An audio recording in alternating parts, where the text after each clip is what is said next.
Do you think so that the US is pursuing foreign policy of war and belligerence? Look, again, let's put this into a little bit of historical context so that we're not just talking about America in the abstract. The United States has, for the best part of its entire history, been at war. No more than about a dozen years of its existence have been without war.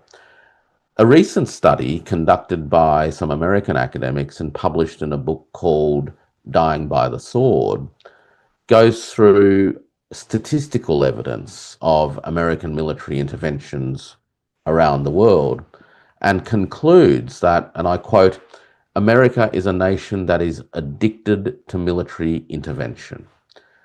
The puts forward is stark as well. Between 1946 and 1990, which was the period of the so-called Cold War, the United States initiated on average 2.4 new military interventions per year.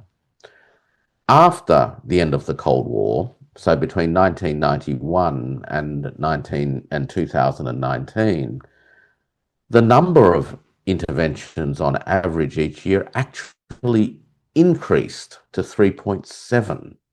So, despite the fact that the United States was ostensibly in a position of dominance, unilateral dominance, unquestioned dominance, its military intervention activities actually increased in number and also in intensity.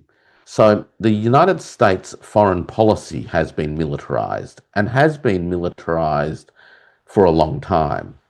So much so that it is probably fair to say that the military response, the kinetic first response, is actually the ingrained habitual response to any circumstance in which the United States finds itself in.